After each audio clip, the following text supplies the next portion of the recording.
Praise the Lord. கர்த்தாவே எழுந்தருளும் என்கிற காலை தியானத்திற்கு இயேசுவின் நாமத்தினாலே உங்களை அன்போடு வரவேற்கிறேன்.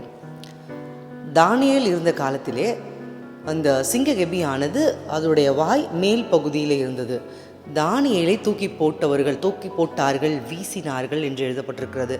எனவே அது ஒரு மேலே வாய் வைக்கப்பட்டுள்ள ஒரு பெரிய குழியாகவும் அதற்குள்ளே எக்கச்சக்கமான சிங்கங்கள் இருக்கிற ஒரு குழியாக இருக்கிறது. அதிலே தானியேல் தூக்கி வீசப்படும் பொழுது அங்கிருந்தவர்கள் அதை கேள்விப்பட்டவர்கள் அவர்களுடைய கண்களுக்கு முன்பாக வந்திருப்பது தானியேல் மேலேருந்து ஃபாஸ்ட்டாக கீழே போயின்னு இருக்கார் அந்த குழியில். ஆனால் அதே நேரத்தில் இன்னொன்று நடைபெறுகிறது. அதே போல் ஃபாஸ்ட்டாக இன்னும் ஒருவர் கீழே இறங்கி கொண்டிருக்கிறார். யார் என்றால் தேவனுடைய தூதன் தானியேல் விழுவதை காட்டிலும் மிக ஃபாஸ்ட்டாக ரொம்ப வேகமாக அவர் இறங்கி தானியேல் அந்த குழி அடியில் போவதுக்கு முன்பாகவே தேவதூதன் போயிருக்க வேண்டும்.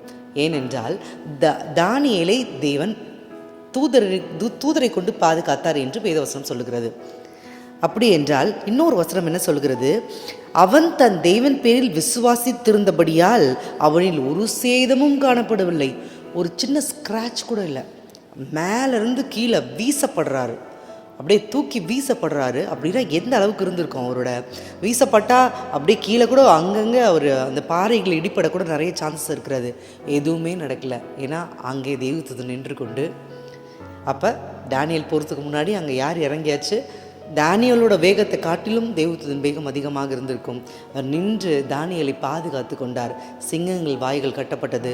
ஒரு சேதமும் அப்படின்றதுக்கு பெரிய நோ கைண்ட் ஆஃப் போட்டிருக்கு. அதாவது ஒரு எந்த வகையான, அதாவது ஒரு பல்லு பட்டதோ இல்லை கல்லில் அடிப்பட்டதோ இல்லை ஒரு சிராய்ப்போ இல்லை என்றால் ஏதோ ஒரு ஃப்ராக்சரோ இல்லை தசையில் ஏதாவது ஆகிருக்கிறது, இல்லை ஒரு ஆக்ராக் வந்துருச்சு எலும்பில், இல்லை முடி ஏதோ மாட்டிக்கொண்டது, எதுவுமே நடக்கலை. எந்த வகையான சேதமும் தானியேலுக்கு ஏற்படவில்லை. ஏனென்றால் தானியேல் 6:23 சொல்லுகிறது, அவன் தன் தேவன் பேரிலே விசுவாசித்திருந்தபடியால் அவனில் ஒரு சேதமும் காணப்படவில்லை. இந்த காலை நேரத்திலே புதிய நாளிலே நீங்கள் உங்கள் தேவன் பேரில் விசுவாசித்திருப்பீர்களானால் அவரால் எல்லாம் முடியும் என்று உங்களிலே ஒரு சேதமும். இப்போ நான் இருக்கிற இடம் இருக்கேன், இப்போ என் சூழ்நிலை, என் நோய், எனக்கு சூழ்ந்திருக்கிற காரியங்கள், நான் சிங்ககெபியில் இருக்கிறேன், இல்லை அதுக்கு முன்னாடி ஒரு தேவதூதன் போயாச்சு. அதனால் உங்களுக்கு ஒரு சேதமும் ஏற்பட போவதில்லை. கண்களை முடிஞ்சு வைக்க போகிறோம்.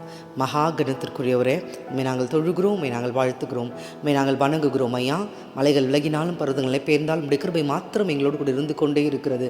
அன்றைக்கு தானியேலுக்கு ஒரு சேதமும் அணுகாமல் தேவதூதன் பாதுகாத்து கொண்டது போல இப்பொழுது ஜெபத்திலே கலந்து கொண்டிருக்கிற ஒவ்வொருத்தரையும் உடைய கருத்தை நான் அனுபவிக்கிறேன். ஒரு சேதமும் வராதபடிக்கு பாதுகாத்து கொள்ளுங்க. தானியேலிலிருந்து அதே விசுவாசம், என் தேவன் என்னை காப்பாற்ற வல்லமையுள்ளவராக இருக்கிறார் என்கிற விசுவாசம் இந்த ஜபத்திலே கலந்து கொண்டிருக்க எல்லாருடைய இருதயத்திலும் இருக்கட்டும். ஆண்டவரே, நீர் அந்த விசுவாசத்தை புதுப்பிப்பீராக. பெரிய காரியங்களை செய்திருளுங்க. நீர் எழுந்திரளி ஒவ்வொருத்தருக்கு முன்பாக புறப்பட்டு செல்ல போகிறதற்காக நன்றி.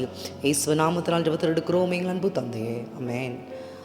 தேவன் தாமே எப்படி தானியேலை பாதுகாத்தாரோ அது போல உங்களை பாதுகாத்து கொள்ள போகிறார். May God go with you. Have a great day.